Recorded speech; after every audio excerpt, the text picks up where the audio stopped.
Viski.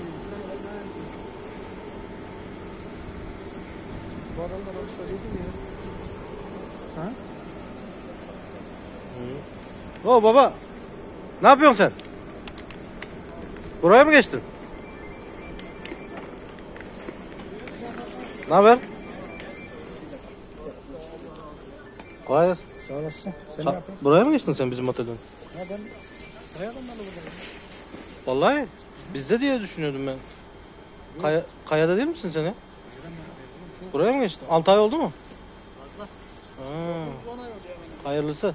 Görüşürüz.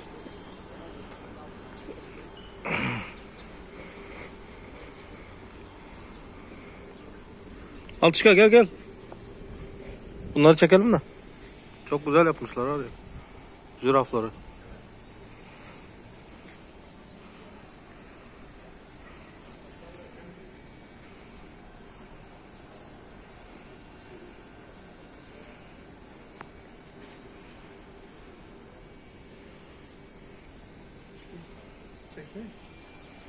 Çekiyorum.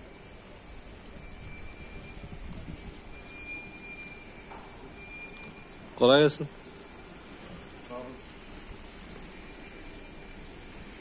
Güzelmiş içler lan. Biz ambasadoruz. Tülkası.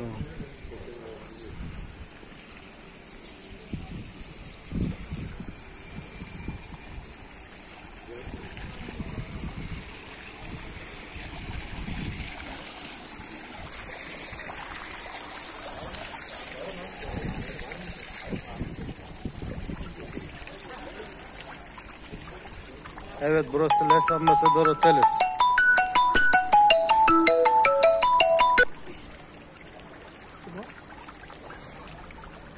Otursana Alçıkı. Ben çeksene.